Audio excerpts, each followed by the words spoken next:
This is CBC Here and Now.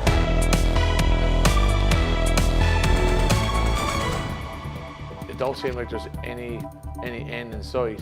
A big jump in the price of diesel, up 31 cents today and nearly 60 cents since last week. Will businesses pass that on to consumers?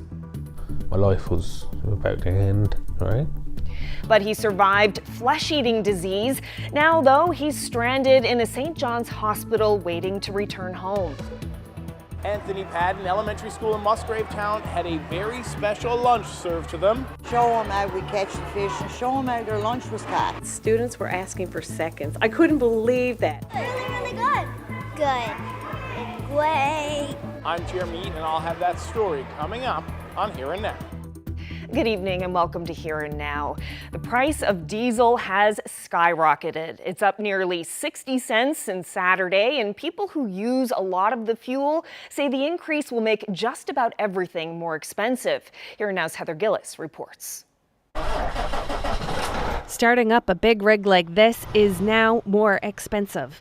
The diesel it burns went up 31 cents per litre overnight, after another big jump on Saturday of nearly 28 cents. Today, it's almost 60 cents more per litre than it was on Friday.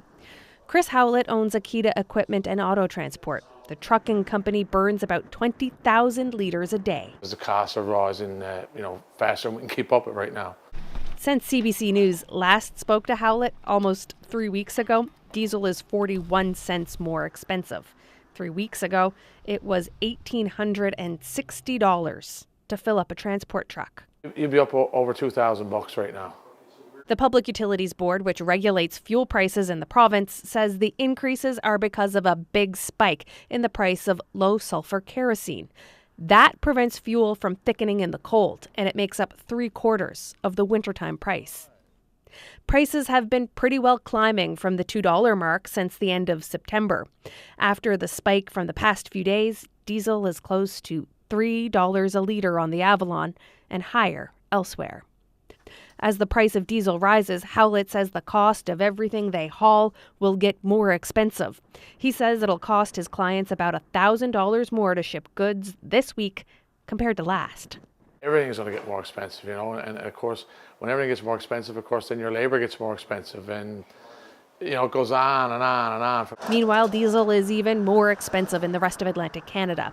It's $3.07 in New Brunswick, $2.51 in Nova Scotia, and $2.75 in PEI.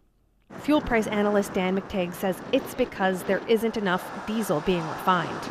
There is a time, and I think that time is now, where government at both levels are going to have to look not only at the issue of taxation, but also look at the prospects of rationing the product to make sure that there's enough to go around. He's also watching the price of furnace oil, which he says could spike. It's already more expensive in the Maritimes, between $2.20 and $2.85 a litre, compared to this province where it's $1.75 to $1.90 before tax. Meanwhile, Chris Howlett is keeping his eye out for the next regular fuel price adjustment, which is set for Thursday, to see if diesel will go up or down, so he can continue to analyze how it's all going to impact his bottom line. Heather Gillis, CBC News, St. John's.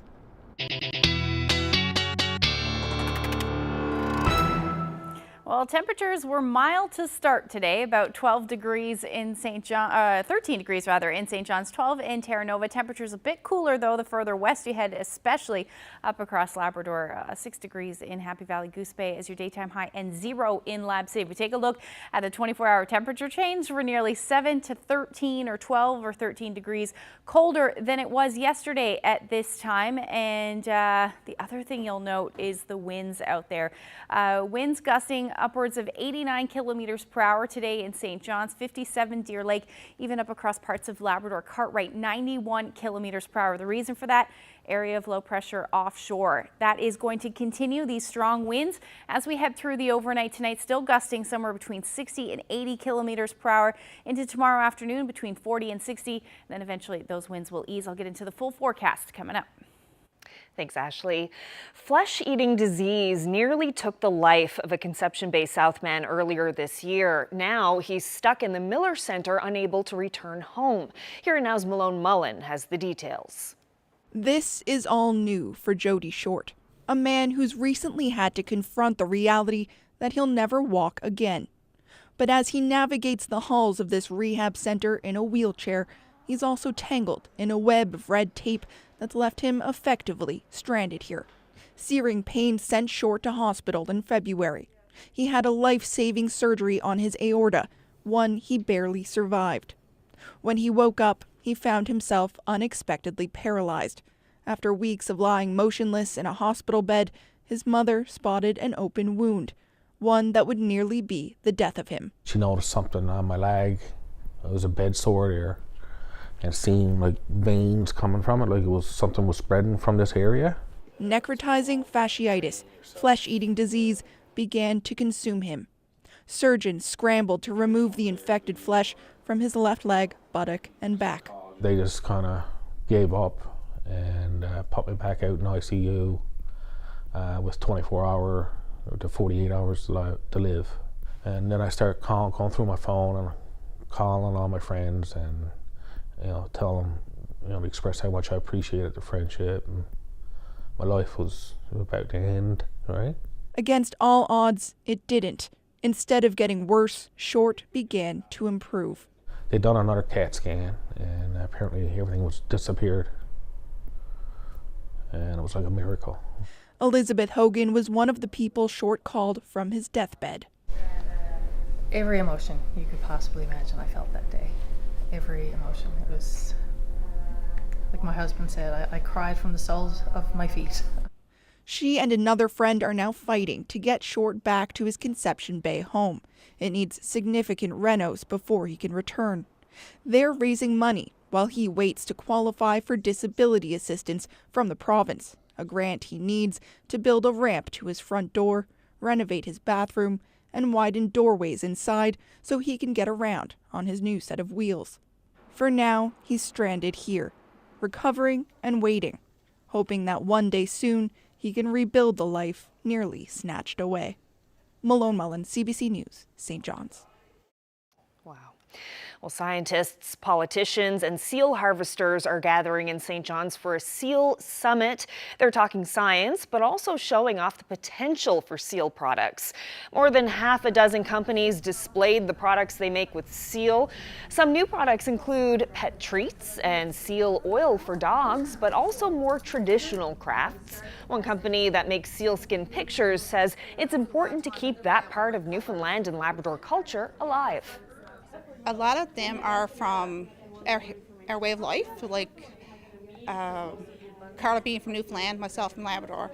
We both got a lot of the same cultures and some different, and we find to put those together. The objective of this project is really to fully use the seal. So here you have the seal chews made with the skin, you have the seal treats made with the meat and bones, and over there you got the seal oil for pets, so they all have really good benefits for your pet. One of the biggest issues that we have right now is market access. So there are many countries that want our products, but unfortunately we're currently unable to supply those markets with our products. And in those situations we really need our government to work with their governments to try and open up those markets again.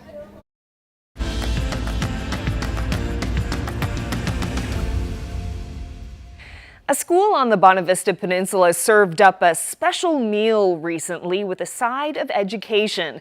The School Lunch Association served up local fish for lunch at Anthony Padden Elementary in Musgrave Town. And while it might not work in all schools, it's something many people want to see more of. Jeremy Eaton took part in the lunch and joins us now. So Jeremy, why isn't there more fish in schools? There are a few issues, but the main reason is fish allergies. Now you'd think that in a province whose entire economy once revolved around fish that you could find it everywhere.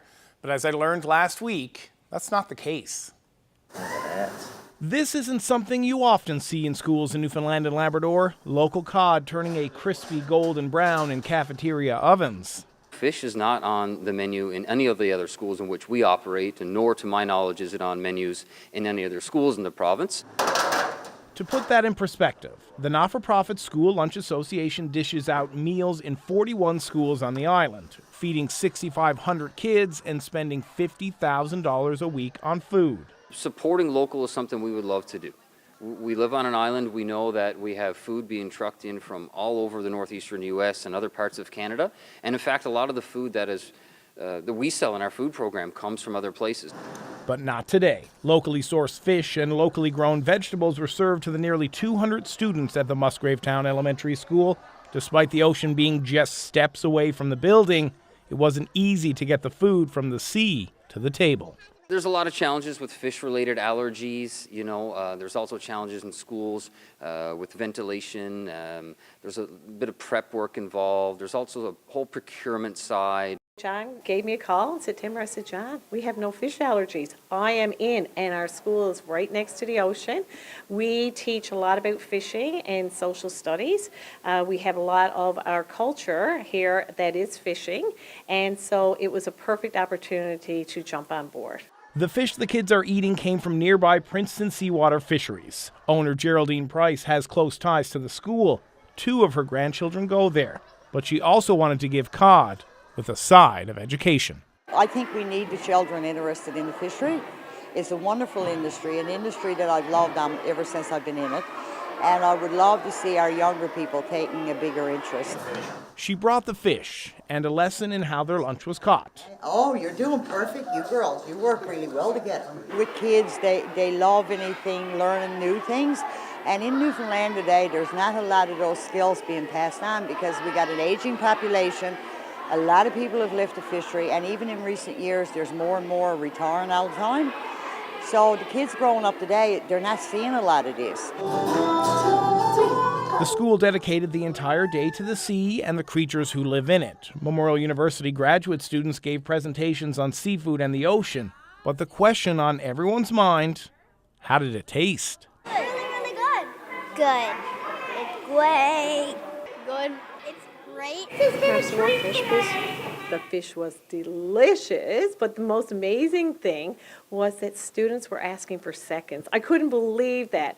And students who had not checked off on the form that they wanted to try fish were coming up, can I try it? It smells so good, it looks good. The School Lunch Association hopes that it can build off of this success and serve more locally produced meals in schools. We're trying to get our heads around how can we support local. The ocean is right there. The product is right there. It's just a natural fit. We just had to overcome some hurdles to get here.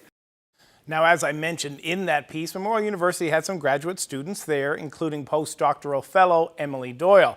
Now, she was part of the team working to get food from the sea into schools, and her thesis was a system analysis of the school food system, which means looking at the connection of what's being eaten in schools and what's being taught and what's the surrounding environment outside of the school. So trying to connect it all. Now, here's a bit of our conversation about how the codfish lunch went down. So when we talk about looking at the food system in this place, in this part of the world, it's about thinking, how do we live in better harmony with the environment that we live in, and incorporating that into our diet, but into our cultural life, our social life.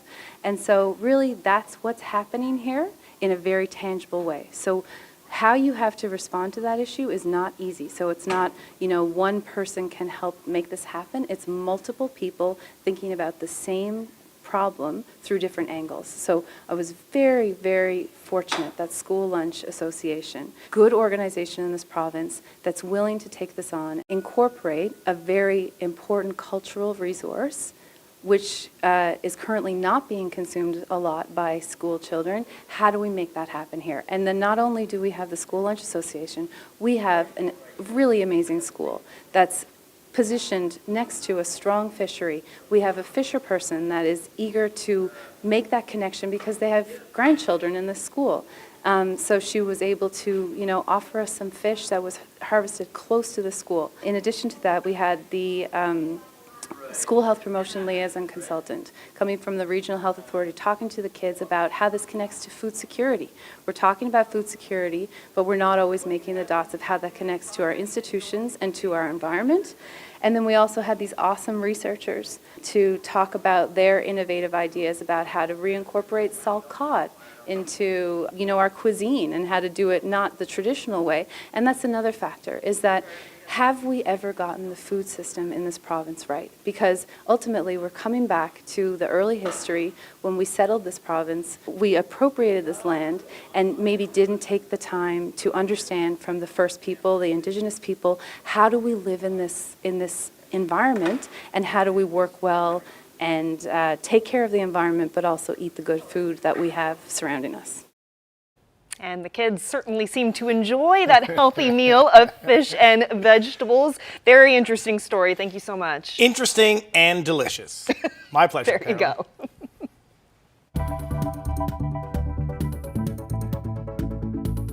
Well, temperatures have definitely dropped today. Taking a look at the current satellite radar, some flurries showing up as well. There's more of that in the forecast. We'll get into the details coming up.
Well, before we get to the weather, if you were up early this morning, you got a chance to see the Earth, Moon, and Sun align one last time until 2025.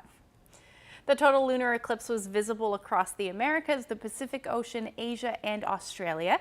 We have views here from Indonesia, San Salvador, and Toronto, and depending on where you saw the eclipse. Parts of the moon disappeared into darkness or turned a coppery red as it drifted into the Earth's shadow. Beautiful. We also have these local photos taken in St. John's. They're from local photographer Steve Hewitt and one of our news producers, actually, Mike Rossiter.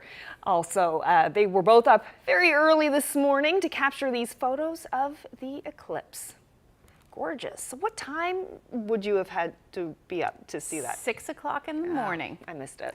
And then as the sun was fully red, or which is why we call it a moon, or not the sun, sorry, the moon, it disappeared below the horizon. So it was just for a short period, but those of you that got to see it got a nice treat. Yes, for sure. Okay. Weather. Yes. How are things looking? Cooled down today. It did. Yeah. Yeah, and if you were up at 6 o'clock this morning, you saw these warm temperatures, but as the day went on, the temperatures dropped dramatically. Windy too. And very windy, yes. Let's take a look at the current temperatures right now out there, between 3 and 6 degrees across the island, and cooler up across Labrador along the coast, between 0 and 1, even 2 degrees down through Mary's Harbour, and then the rest of the big land between 1 and -3. So definitely seeing some of that cooler air. We can thank northwesterlies for that, bringing that cooler air down. That area of low pressure that brought those showers and some snow up across Labrador is now well offshore. And between that area of low pressure and this, let me move this way, area of high pressure to the west, these isobars in between there, that really determines what the strength of the wind are, and the tighter these lines, the stronger the wind. So we're definitely seeing that right now, and we'll continue to see that as we head through the evening hours tonight and into even parts of tomorrow. So we do still have those wind warnings in place for probably a couple more hours in some cases. For Cartwright, the Northern Peninsula East, and then for Port aux Basques, winds will be gusting somewhere between 80 to 100 kilometers per hour tonight for the southeast coast rather. Otherwise, we'll be seeing those winds gusting continuing at least through tomorrow morning. Other than that, we do have a special weather statement in effect for the Northern Avalon. And this is, again, thanks to where that area of low pressure is, and bringing some pretty high surf for those northwest facing coasts. So high tide tomorrow around 8 a.m. So in other 1 or 2 hours before and after high tide, the surf is going to pick up. So we're seeing some waves that could be around 6 meters tomorrow, along with that high tide breaking at the shore. So if you are near those coasts, just keep that in mind for tomorrow. Maybe stay a little bit further back. That won't last too long.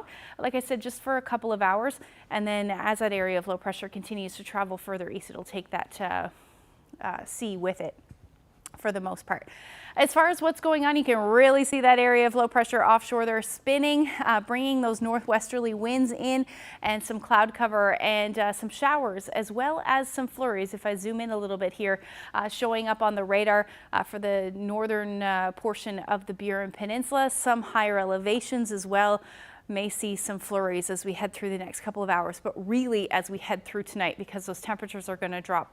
Future Tracker picking that up fairly well across the island, as well as in parts of Labrador. The accumulating snow is pretty much over for you up across Labrador, but we're still likely going to see some of that accumulating snow in the northern, rather long-range mountains on the west coast. So here's a look at the snowfall accumulations as we head through to tomorrow morning.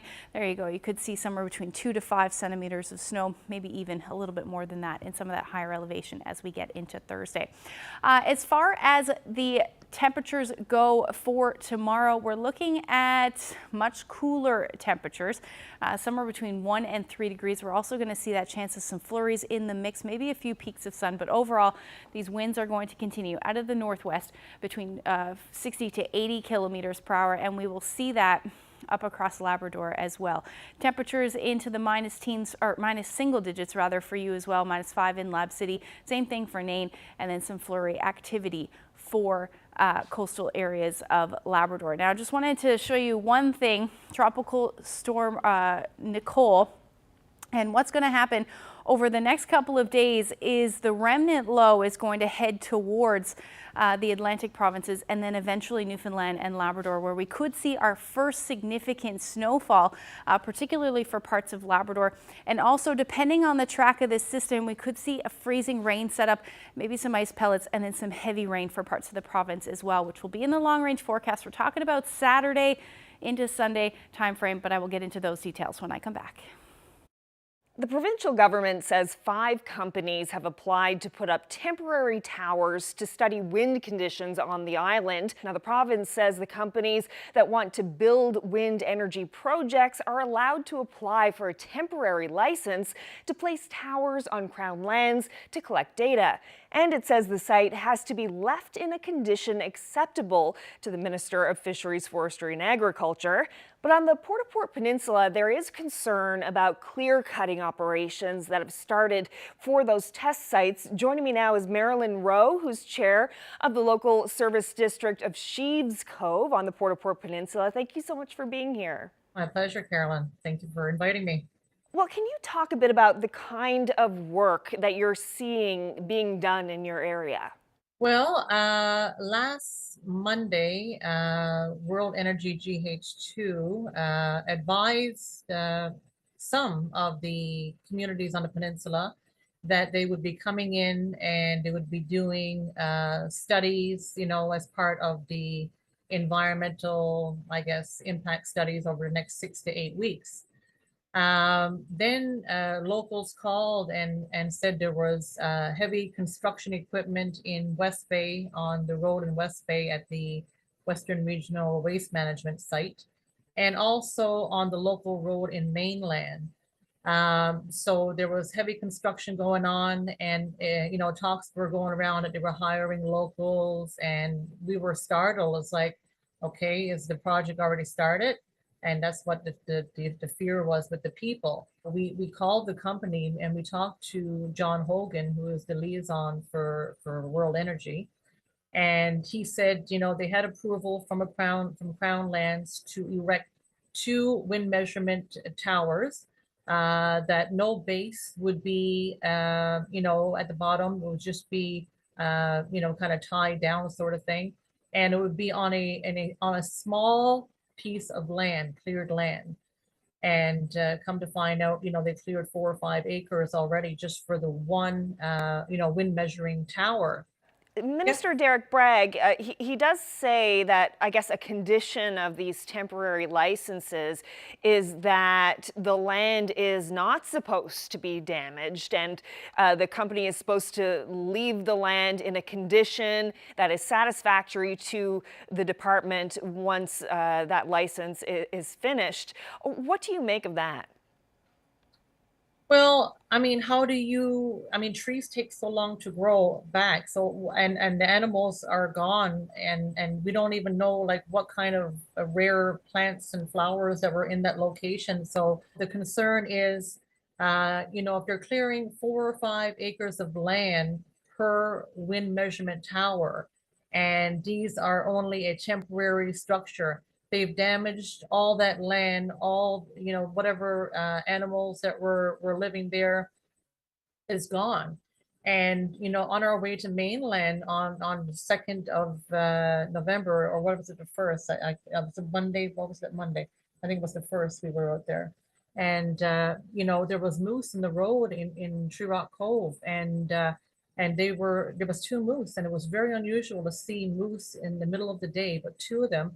And they were like running, and we were alarmed and said, this is what's going to happen. They're going to drive the animals out, and they're going to scare the animals. And where are they going to go?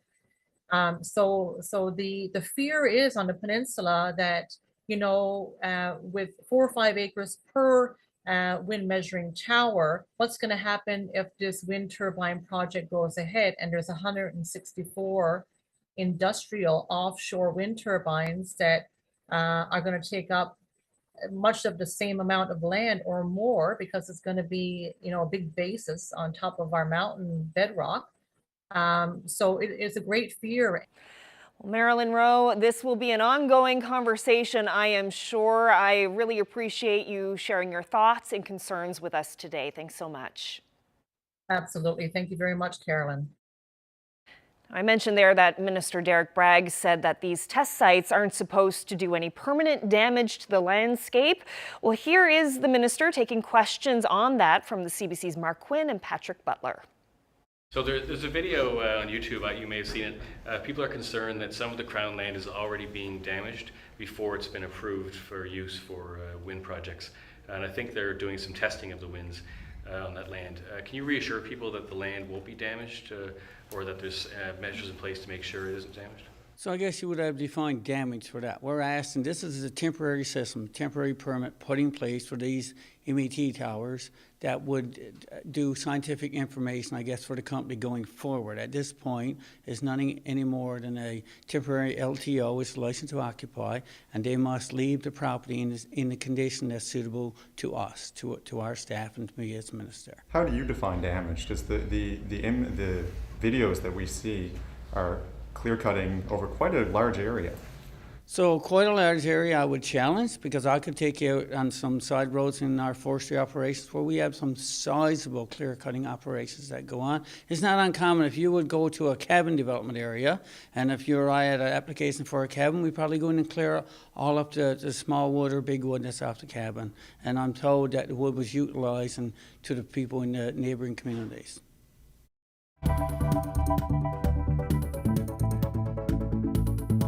Why did you drop my head twice? What's your problem? Flying unfriendly skies. A St. John's man says a stranger smashed him in the head twice on board a flight in Western Canada as he was heading home. Calgary police are now investigating.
Calgary police are investigating a potential assault on board a WestJet flight after paramedics took a man from St. John's to hospital.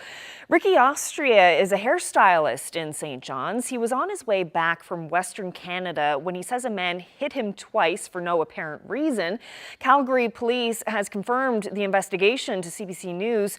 Austria spoke with the CBC's Anthony Germain from CBC Radio's On the Go about that experience.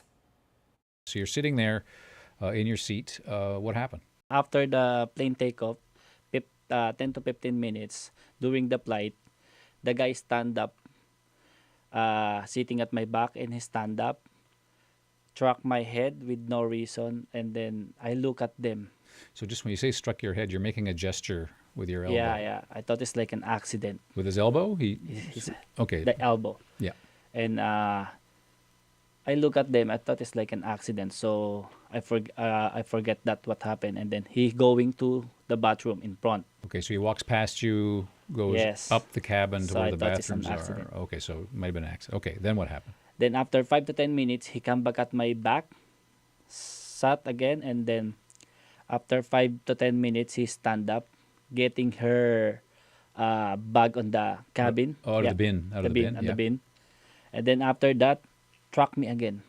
So he gives you another elbow. Yes, so twice. And then I look at the guy. I ask him, why did you struck my head twice? What's your problem? Yeah. How hard was this? It's too hard. The second struck me. Yeah. It's too hard. Right. That's why I feel dizzy. But I need to look at them because, it's not normal, right? It's the second struck your head and it's solid, right? And that's why I asked the guy, what's wrong? What's your problem? Why did you struck my head? Yeah. And then after that, after I asked him, he gave me some, words like, you're bullshit, like that. And then you're like some bad words. And then I'm scared because he struck me. And then I asked him, what's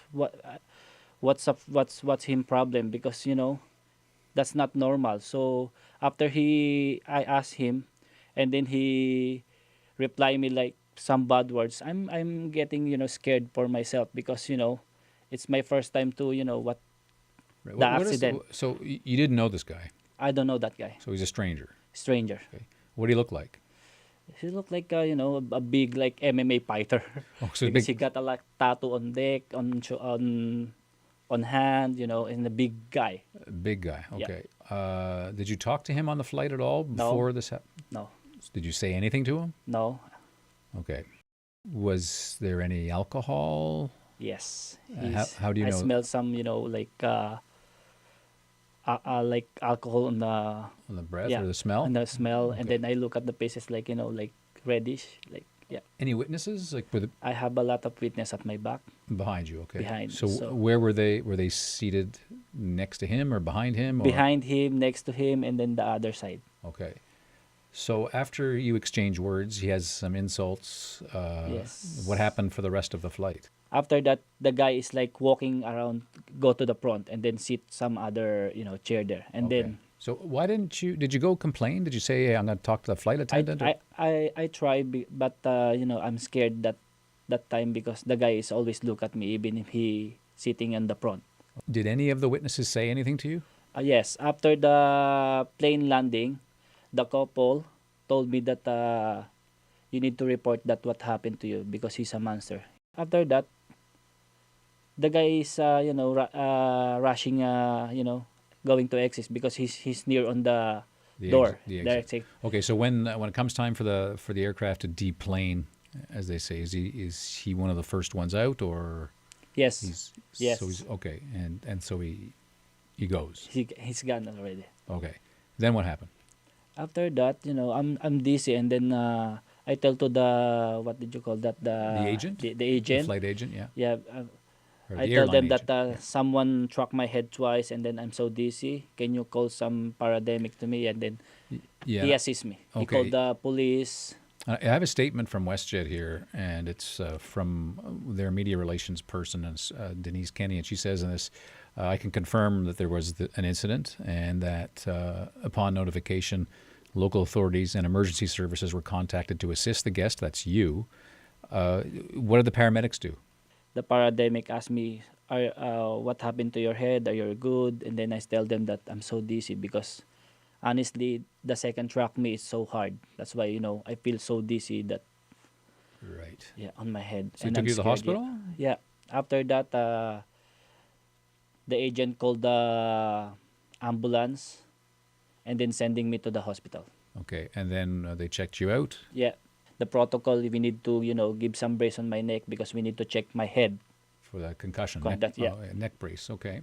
What about the police? Because I have been in touch with the police. They say that they are investigating this, so obviously you made a complaint. Mm-hmm. What's happening with the police investigation? The police investigation, the updated now is, he give me some email for, give me some update because the guy is already caught. But I need... Sorry, the guy, what do you mean, the suspect? The suspect. Okay. The police told me that we have some photo of that guy. We need to... He wants to send it to me and then to clarify which guy is, Okay, so they want you to look at some pictures some and picture. say, okay, this is the guy. This is the guy. So if I identify that and then sending back to the police Calgary again. Right. That's not updated. What have you been feeling since you were assaulted or apparently assaulted? It's my first time to happen to me, and then I'm so scared, trauma. Honestly, it's hard to me to go to work because, every time I have a client, same on that guy, I feel like, Right, and you're a hairstystylist. Yes, so because I'm hairstylist. I feel like, that this guy is like, threaten me, like, because... So if you see a big guy come He's a in big for guy. a haircut, Yes. I'm scared, If you identify him, the police are going to likely charge him. Mm-hmm. What do you want to have happen next? Do you want to be dragged back to Calgary and have to be part of a... Yes, I want to, give some punish with that guy because he's not a good, I don't want to, allow to that man travel again. I want to ban him. All right, so you're gonna pursue your Yeah. your legal options. Legal option. All right. Well, listen, Ricky Austria, I appreciate you coming in. It's obviously a difficult story for you to talk about, but thanks, and we'll follow it up. Thank you. Thank you so much, Anthony.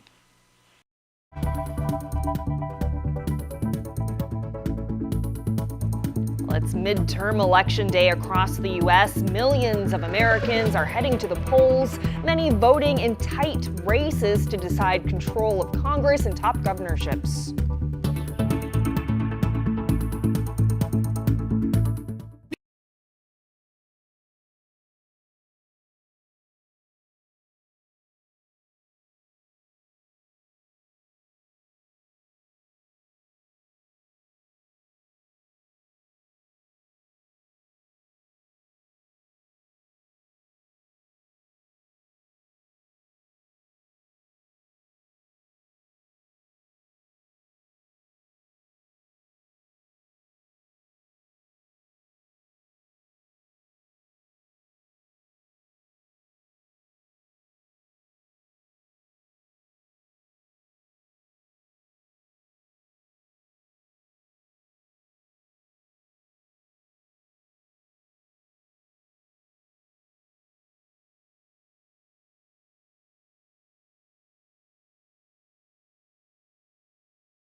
She lives in the woods by herself and raises all kinds of animals without electricity.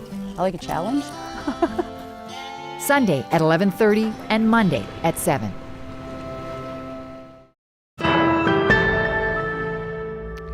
It is Election Day in the U.S. This year's midterm balloting could be among the most consequential in American politics in quite some time.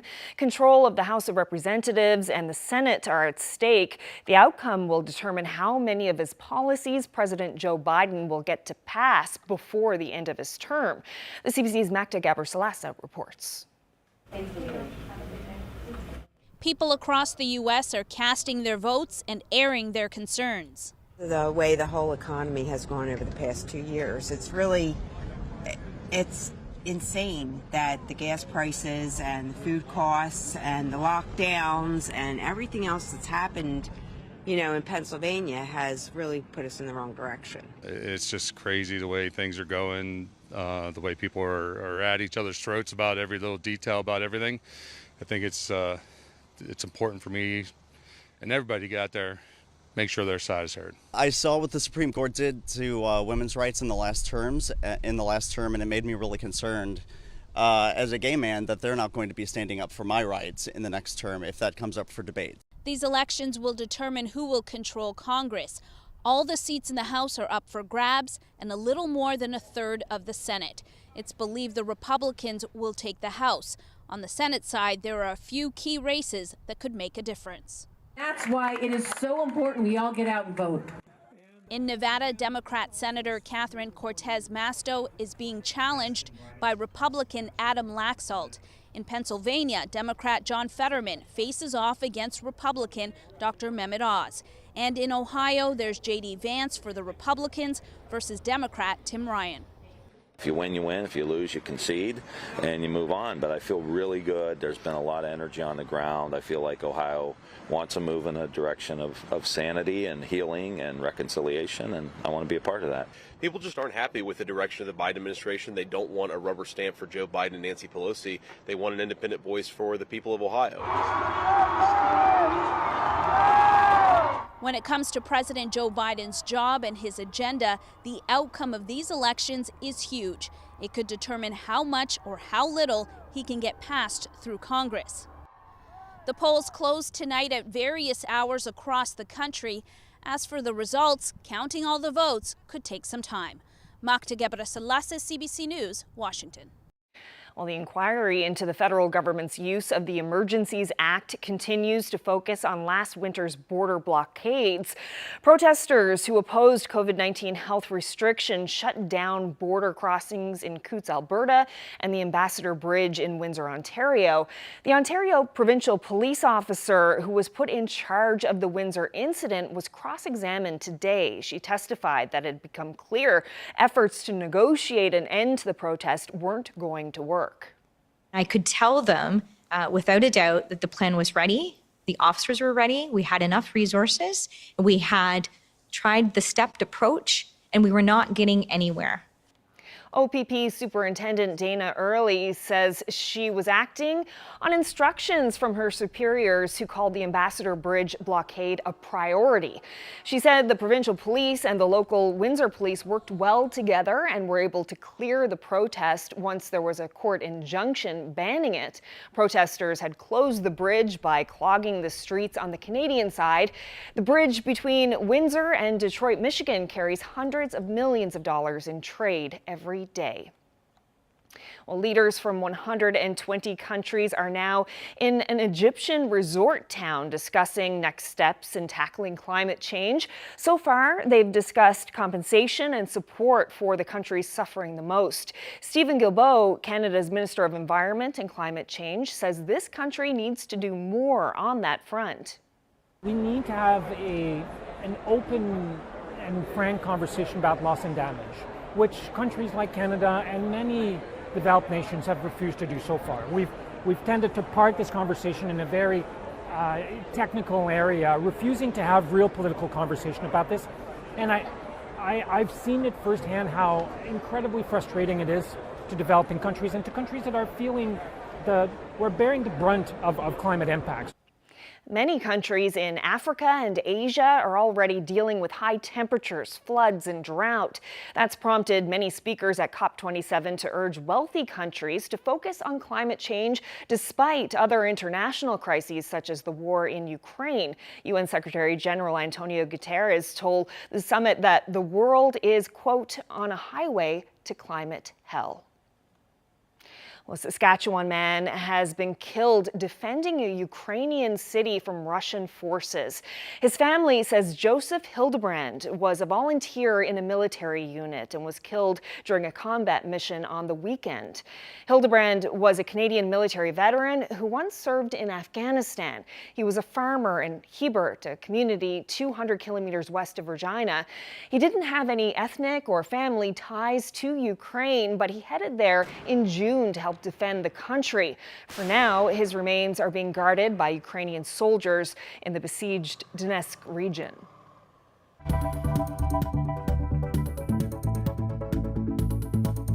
Tomorrow on CBC Radio's Newfoundland Morning, this is Financial Literacy Month. You'll hear from an accountant about financial literacy for young people. Newfoundland Morning starts at 6 a.m.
Well, before we get to the long-range forecast, just have a look at these blast from the past bikes.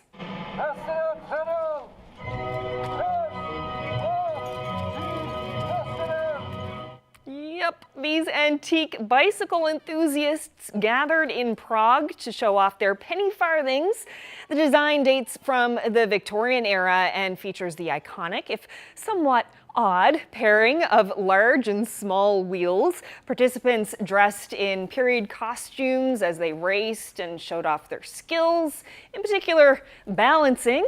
While the popularity of these bicycles might be long gone, these riders are keeping the traditions of the past rolling along.